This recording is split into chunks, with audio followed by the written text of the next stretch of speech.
നമുക്ക് രേവതിയുടെ സച്ചിയുടെ നല്ലൊരു കഥ കേട്ടാലോ? വീഡിയോ ഇഷ്ടപ്പെടുവാണെങ്കിൽ ഒന്ന് ലൈക്ക് ചെയ്ത് ഹൈപ്പ് ചെയ്യാൻ മറക്കരുത് കേട്ടോ. അങ്ങനെ നമ്മൾ കാണുന്ന ഒടുവില് സച്ചിയുടെ കാർ പോലീസുകാരൻ പിടിക്കണം. നോ എൻട്രി ബോർഡിന്റെ അവിടെയാണ് സച്ചി കാർ പാർക്ക് ചെയ്തിരുന്നത്.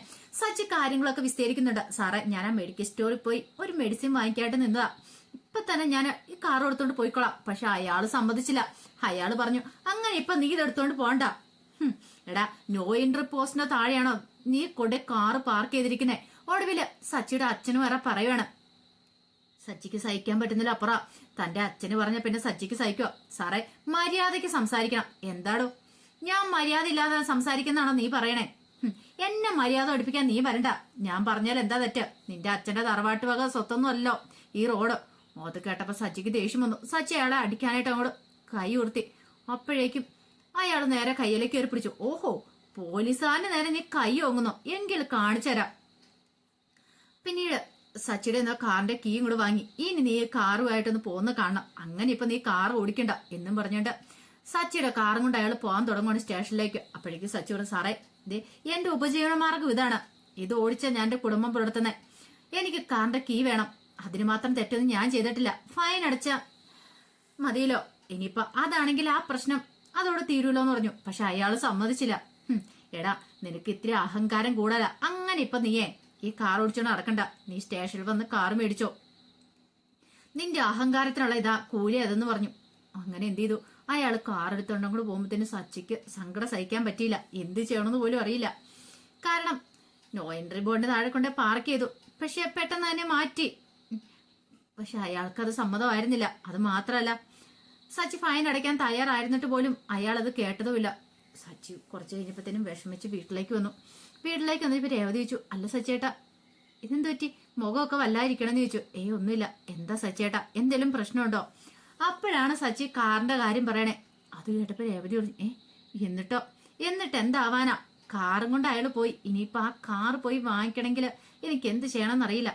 അല്ല, സച്ചേട്ടനൊന്ന് പോയി ചോദിച്ചു നോക്കാൻ മേലായിരുന്നോ? ഞാൻ അങ്ങനെ വെറുതെ പോയി ചോദിച്ചിട്ടുണ്ടെങ്കിൽ അയാൾ അത് തരുമെന്ന് തോന്നുന്നുണ്ടോ? അയാൾക്ക് ദേഷ്യമായെന്ന് തോന്നേ. ഇനി എങ്ങനെയെങ്കിലും ആ കാറ് മേടിച്ചില്ലെങ്കിൽ കഞ്ഞൂടി മുട്ടുന്ന ലക്ഷണം കാണുന്നുണ്ട്. രേവതിക്കും ഭയങ്കര വിഷമമായി. രേവതി പറഞ്ഞു, വിഷമിക്കൊന്നും വേണ്ട സച്ചേട്ടാ. പിന്നെ സച്ചേന്റെ ഭാഗത്തും തെറ്റുണ്ട്. നോ എൻട്രിയുടെ താഴെ കൊണ്ടേ കാറ് പാർക്ക് ചെയ്യേണ്ട കാര്യം ഉണ്ടായിരുന്നു. ഇനിയിപ്പൊ എന്നെ പറഞ്ഞാ മതി. എടി, നീ അല്ല ജലദോഷത്തിന് മരുന്ന് മേടിക്കുന്ന കാര്യമൊക്കെ പറഞ്ഞ്, അതുകൊണ്ടല്ല ഞാന്. പിന്നെ ഞാൻ പെട്ടെന്ന് വാങ്ങിച്ചോണ്ട് വരാലോന്ന് കരുതിയിട്ടാ. രേവതിക്ക് സങ്കടമായി. രേവതി പറഞ്ഞു, സച്ചേട്ടാ, അത് പിന്നെ ഞാൻ അങ്ങനെയൊന്നും ഓർത്ത് പറഞ്ഞല്ല. അതെ, എന്തേലും വന്നു കഴിഞ്ഞിട്ടുണ്ടെങ്കിൽ അവസാനം എന്റെ തലയിലേക്ക് കയറിയാ മതിയല്ലോ. പക്ഷെ എല്ലാ കുറ്റം എന്റെ തലയിലേക്ക് വെച്ച് കെട്ടിയാ മതി. ഒടുവില് രവീന്ദ്രൻ ഈ കാര്യം അറിഞ്ഞു കഴിഞ്ഞപ്പോഴത്തേനും രവീന്ദ്രൻ പറഞ്ഞു, എടാ സച്ചി, നീ ഒരു കാര്യം ചെയ്യാം. രാവിലെ തന്നെ സ്റ്റേഷനിൽ ചെന്നിട്ട് SI ആയിട്ടും സംസാരിച്ചു നോക്ക. നിനക്ക് കാർ കിട്ടും. നീ കാര്യങ്ങളൊക്കെ ഒന്ന് പറഞ്ഞ് മനസ്സിലാക്കാൻ ശ്രമിക്കാൻ പറഞ്ഞു. സച്ചി പറഞ്ഞു, അങ്ങനെ പോയി പറഞ്ഞിട്ടുണ്ടെങ്കിൽ കിട്ടുമെന്ന് എനിക്ക് അറിയില്ല. ആ സമയം രേവതി വന്നിട്ട് പറഞ്ഞു, അത് മാത്രല്ല അച്ഛാ, അടിക്കാനായിട്ട് കൈ ഒങ്ങി ആ പോലീസുകാരനെ പിന്നെ അവര് വെറുതെ ഇരിക്കുവോ? എടാ, നിന്നോട് എത്ര വട്ടം പറഞ്ഞിട്ടുണ്ടാ ഈ ദേഷ്യം ഒന്ന് കൺട്രോൾ ചെയ്യണോന്ന്? അതെങ്ങനെയാ? ഈ സമയം ചന്ദ്രമതി അങ്ങോട്ട് വന്നു. ഇവന്റെ കാറല്ലേ, കൊണ്ടുപോയില്ലെങ്കിൽ അത്ഭുതമുള്ളൂ. ഇവന്റെ കയ്യിലിരിപ്പ് അത്ര നല്ലതാണല്ലോ. വീട്ടിൽ കിടന്ന് ദേഷ്യപ്പെടുന്നോടെ പോലീസുകാരോട് ദേഷ്യപ്പെട്ടിട്ടുണ്ടെങ്കിൽ അടിച്ച് കർണം അടിച്ചു പൊട്ടിക്കും. അല്ലെങ്കിൽ ഇവൻ കാരണം എപ്പോഴാ ഈ കുടുംബത്തിലൊരു സമാധാനമൊക്കെ ഉണ്ടായിട്ടുള്ളത്? ഓരോരോ പ്രശ്നങ്ങളൊക്കെ അല്ലേ ഉണ്ടായിരിക്കുന്നേ. നാട്ടുകാരെ തല്ലുന്നു, പോലീസിനെ തല്ലുന്നു, എന്നും പ്രശ്നങ്ങൾ മാത്രം. രവീന്ദ്രൻ പറഞ്ഞു, ചന്ദ്രേ, നീ ഒന്നും മിണ്ടാതെ പോകുന്നുണ്ടോ അവിടുന്ന്? എന്ത് പറഞ്ഞാലും അതെ, ഒരു കുറ്റപ്പെടുത്തലോടായി വന്നോളൂ. സച്ചി പറഞ്ഞു, പറഞ്ഞോട്ടെ അച്ഛാ, അമ്മയുടെ സ്വഭാവം അറിയാവുന്നതല്ലേ. അമ്മ എത്രയാണെങ്കിലും ഇങ്ങനെ പറഞ്ഞുകൊണ്ടിരിക്കും. അതെ, ഇനിയിപ്പൊ എന്റെ കുഴപ്പാ. നീ ചെയ്ത് കൂട്ടുന്നതിനൊന്നും ഒരു പ്രശ്നമില്ലല്ലേ? രേവതിക്ക് സങ്കടമായി. കാരണം സച്ചിയുടെ ഭാഗത്ത് തെറ്റുണ്ടെങ്കിലും പക്ഷെ കാറ് പോയി കഴിഞ്ഞപ്പോ ചന്ദ്രമതി ഇങ്ങനെയൊക്കെ പറയുമ്പോ രേവതിക്ക് സങ്കടമായി പോയി. അങ്ങനെ പിറ്റേ ദിവസം രാവിലെ സച്ചിക്കാണ് ഭയങ്കര വിഷമമുണ്ടായിരുന്നു. പിറ്റേ ദിവസം രാവിലെ തന്നെ സച്ചി സ്റ്റേഷനിലേക്ക് പോകാനായിട്ട് റെഡിയായി. രേവതി ചായം കൊണ്ട് ചെന്ന് കഴിഞ്ഞപ്പോഴത്തേനും സച്ചി പെട്ടെന്ന് റെഡിയായി പോയിട്ടുണ്ടായിരുന്നു. രേവതിക്ക് ഭയങ്കര സങ്കടമായി. രേവതി ഇങ്ങനെ ആലോചിച്ചു എന്താ ചെയ്യേണ്ടതെന്ന്. അപ്പോഴാണ് രേവതി പെട്ടെന്ന് ആലോചിക്കുന്നത്, താൻ പൂവുണ്ട് കൊടുക്കുന്ന വീട്ടിലെ സാറ് ഒരു പക്ഷെ ആ സാറിനോട് പറഞ്ഞ് തന്നെ ഹെൽപ്പ് ചെയ്യാൻ പറ്റുമായിരിക്കും. സച്ചേന്റെ കാറ് കിട്ടുമായിരിക്കും. SIയുടെ വീട്ടിലും രേവതി പൂവുണ്ട് കൊടുക്കുന്നുണ്ടായിരുന്നു, ആ വീട്ടിലൊക്കെ. അപ്പൊ രേവതിക്ക് ഒരു പ്രതീക്ഷയൊക്കെ തോന്നി. ഒരു പക്ഷേങ്കിൽ അവിടുത്തെ ആ മാഡത്തിനോട് പറയുവാണെങ്കിൽ സച്ചേന് വേണ്ടി റെക്കമെൻഡ് ചെയ്യുമായിരിക്കും എന്നൊരു ചിന്ത. അങ്ങനെ രേവതി എന്ത് ചെയ്തു? ഒടുവിൽ അവിടേക്ക് ചെല്ലുവാണ്. അവിടേക്ക് ചെന്ന് പതിവ് പോലെ തന്നെ പൂ കൊടുത്തു. കൊടുത്ത് അവരങ്ങോട്ട് കയറി പോകാൻ തുടങ്ങുമ്പോഴത്തേനും രേവതി കാര്യം പറയുന്നുണ്ട്. അതെ മാഡം, എനിക്ക് മാഡത്തിൻ്റെ ഒരു സഹായം വേണമായിരുന്നു പറഞ്ഞു. എന്താ രേവതി, കാര്യം എന്താന്ന് ചോദിച്ചു. അപ്പോഴാണ് രേവതി തന്റെ ഭർത്താവിന്റെ വണ്ടി അടുത്തൊരു പോലീസുകാരൻ പിടിച്ചുകൊണ്ട് പോയ കാര്യങ്ങളൊക്കെ പറയണേ. അത് കേട്ട് കഴിഞ്ഞപ്പോഴത്തേനും അവർ പറഞ്ഞു, അല്ല നോ പാർക്കിംഗ് ഏരിയ വണ്ടി പാർക്ക് ചെയ്തിട്ടുണ്ടെങ്കിൽ സാധാരണഗതിയിൽ ഫൈൻ അടപ്പിച്ച് വിടാറില്ലേ ഉള്ളൂ, പിന്നെ വണ്ടി പിടിച്ചോണ്ട് പോകേണ്ട കാര്യമില്ലല്ലോ. ഞാനൊരു കാര്യം ചെയ്യാം, ചേട്ടനോടൊന്ന് പറഞ്ഞു നോക്കാം, പക്ഷെ പുള്ളിക്കാരൻ ആള് ഭയങ്കര സ്ട്രിക്റ്റാ എന്ന് പറഞ്ഞു. അതെ മാഡം, എങ്ങനെയൊന്ന് പറഞ്ഞു നോക്കണം, സച്ചേണ്ണ ആകെയുള്ള വരുമാന മാർഗം അതാന്ന് പറഞ്ഞു. ശരി, ഞാനൊന്ന് സംസാരിച്ച് നോക്കാന്ന് പറഞ്ഞു.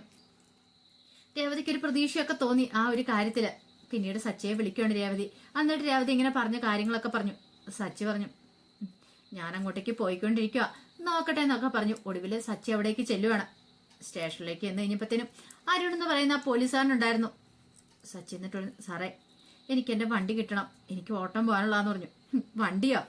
അങ്ങനെ ഇപ്പൊ നിന്റെ വണ്ടി നീ കൊണ്ടുപോകണ്ട, നിന്റെ അഹങ്കാരം തീരട്ടെ, കുറച്ചു ദിവസം അത് ഇവിടെ കിടക്കട്ടെ എന്ന് പറഞ്ഞു. സച്ചി പറഞ്ഞു, സാറേ ഞാൻ ഫൈൻ അടയ്ക്കാൻ തയ്യാറായിരുന്നല്ലോ, പക്ഷെ സാറ് എടാ നീ എന്താ ചെയ്ത, എന്റെ നേർക്ക് കൈ ഉയർത്തിക്കൊണ്ടുവന്നു പോലീസുകാരനെ തല്ലാനായിട്ട്. നീ ആരാന്ന് നിന്റെ വിചാരം? അത് പിന്നെ സാറേ എന്റെ അച്ഛനൊക്കെ പറഞ്ഞിട്ടുണ്ട്, പിന്നെ എനിക്ക് സഹിക്കുവോ? അങ്ങനെയാണൊരു കാര്യം ചെയ്യാം, നിനക്ക് പറ്റുമെങ്കിൽ നീ വണ്ടി എടുത്തോണ്ട് പോയിക്കോ. സാറേ അങ്ങനെ പറയരുത്. പറയൂടാ. സാറേ അല്ല, ഞാൻ SI സാറിനെ കണ്ടുപോയിക്കോളാം, SI സാറിനോട് പറഞ്ഞോളാന്ന് പറഞ്ഞു. ഓ ശരി ശരി, അങ്ങനെയാണെങ്കിൽ നീ SI സാറിന്റെ കയ്യിൽ നിന്ന് വണ്ടി മേടിച്ചോളാന്നൊക്കെ സച്ചി അയാൾ വെല്ലുവിളിച്ച് പറയാണ്. പക്ഷെ സച്ചി അങ്ങനെ വിട്ടുകൊടുക്കാനായിട്ട് ഉദ്ദേശിച്ചിട്ടുണ്ടായിരുന്നില്ല. അങ്ങനെ സച്ചി അവിടെ വെയിറ്റ് ചെയ്ത് നിന്നു. കുറെ സമയം കഴിഞ്ഞപ്പോഴത്തേനും SI വന്നു. SI വന്ന് അങ്ങോട്ട് കയറി കഴിഞ്ഞപ്പോ സച്ചി അങ്ങോട്ടേക്ക് നിന്നു. പിന്നീട് സച്ചി കാര്യങ്ങൾ പറയുന്നുണ്ട്. സാറേ എന്റെ കാറാണ് ഇന്നലെ ഇവിടുത്തെ സാറ് വന്ന് പിടിച്ചോണ്ട് വന്നേ, കാരണം എന്റെ ഉപജീവന മാർഗം എന്നൊക്കെ പറഞ്ഞുകൊണ്ട് സച്ചി കാര്യങ്ങളൊക്കെ അവതരിപ്പിക്കുന്നുണ്ട്. അത് താനായിരുന്നോ എന്നൊക്കെ ചോദിച്ചു. അന്ന് പിന്നീട് അരുൺ എന്ന് പറയുന്ന പോലീസുകാരനെ വിളിച്ചു. എന്താടോ കാര്യം എന്താ? അത് പിന്നെ സാറേ ഇയാള് ട്രാഫിക് നിയമം തെറ്റിച്ച് നോ പാർക്കിംഗ് എൻട്രി കൊണ്ട് വണ്ടി പാർക്ക് ചെയ്തിരിക്കുമായിരുന്നു. അത് ചോദിച്ചു കഴിഞ്ഞപ്പോഴത്തേനും ഇയാൾക്ക് ദേഷ്യം. അല്ല അത് പിന്നെ സാറേ എന്റെ അച്ഛനൊക്കെ പറഞ്ഞു, അതുകൊണ്ടാ ഞാൻ. താനെന്തിനാടോ ഇയാളുടെ അച്ഛന് പറഞ്ഞേ? ഫൈൻ അടപ്പിച്ച് വിട്ടാ പോരായിരുന്നെന്ന് ചോദിച്ചു. അത് പിന്നെ സാറേ ഇവന്റെ അഹങ്കാരം കണ്ടാ, അത് പോരാഞ്ഞിട്ട് ഇവൻ എന്നെ തല്ലാൻ വന്നെന്ന് പറഞ്ഞു. എന്താടോ താൻ തല്ലാൻ ചെന്നോ? അത് പിന്നെ ഞാൻ പറഞ്ഞല്ലോ, എന്റെ അച്ഛനൊക്കെ പറഞ്ഞു കഴിഞ്ഞിട്ടുണ്ട്, പിന്നെ ആരാ സാറേ ഫൈൻ അടയ്ക്കുന്നത് ഞാൻ പറഞ്ഞിട്ടും ഈ സാറിന് അത് പറ്റില്ല. എനിക്ക് അത്യാവശ്യം ഉള്ളതുകൊണ്ടാ ഞാൻ പെട്ടെന്ന് മെഡിക്കൽ സ്റ്റോറിൽ കയറി ഒരു മരുന്ന് മേടിക്കാനായിട്ട് കയറിയതാ എന്നൊക്കെ പറഞ്ഞു കഴിഞ്ഞപ്പോഴത്തേനും പക്ഷേ പറഞ്ഞൊരു കാര്യം ചെയ്യാം, താന് ഫൈൻ അടച്ചിട്ട് വണ്ടി കൊണ്ടുപോയിക്കോളാൻ പറഞ്ഞു. അത് കേട്ട് കഴിഞ്ഞപ്പോഴത്തേനും മറ്റേ പോലീസുകാരൻ്റെ അരുണ്ട മുഖമൊക്കെ അങ്ങോട്ട് മാറി. ഇതിന്റെ ഇടയ്ക്ക് സച്ചിക്ക് ഒരു ഓട്ടോ ഒക്കെ വന്നിട്ടുണ്ടായിരുന്നു. സച്ചിക്കാണ് ഭയങ്കര വിഷമം ഉണ്ടായിരുന്നു. ലോങ് ഓട്ടോ ആണ് വന്നത്. അപ്പൊ വണ്ടിയില്ലല്ലോ, അപ്പൊ എങ്ങനെ പോകുന്നൊരു ചിന്തയൊക്കെ ഉണ്ടായിരുന്നു. വണ്ടിയില്ലാതെ പോകാനും പറ്റില്ല. എന്താണെങ്കിലും സച്ചിക്ക് വണ്ടിയുടെ കീ ഒടുവില് അരുൺ എന്ന് പറയുന്ന പോലീസുകാരനെ എടുത്തു കൊടുക്കണം. പക്ഷെ അവന്റെ മുഖത്ത് കട്ടക്കലിപ്പായിരുന്നു. നിന്നെ ഞാൻ പിന്നെ പിടിച്ചോടാണെന്നൊരു മുഖഭാവമൊക്കെ ആയിരുന്നു അവന്. പക്ഷെ സച്ചി ഒന്നും മൈൻഡ് ചെയ്തില്ല. സച്ചി ഒടുവില് SI സാറിനൊക്കെ നന്ദി പറഞ്ഞിട്ട് അവിടെ നിന്ന് ഇറങ്ങുവാണ്. അതിനുശേഷം രേവതിയെ വിളിച്ച് കാര്യങ്ങൾ പറയുന്നുണ്ട്. രേവതിയോട് പറഞ്ഞു, അതെ നീ കാരണം എനിക്ക് വണ്ടി കിട്ടിയത്, അല്ലായിരുന്നെങ്കിലോ പിന്നെ ഇന്നൊരു ലോങ് ഓട്ടോ ഉണ്ട് രേവതി എന്ന് പറഞ്ഞു. രേവതി പറഞ്ഞു, സച്ചേട്ടൻ പോയിട്ട് വരാൻ പറഞ്ഞു. അങ്ങനെ സച്ചി സന്തോഷത്തോടു കൂടി പോവാണ്. ഈ സമയത്ത് അരുൺ എന്ന് പറയുന്ന പോലീസുകാരൻ അയാൾ ഇങ്ങനെ ദേഷ്യത്തോടെ നോക്കുക.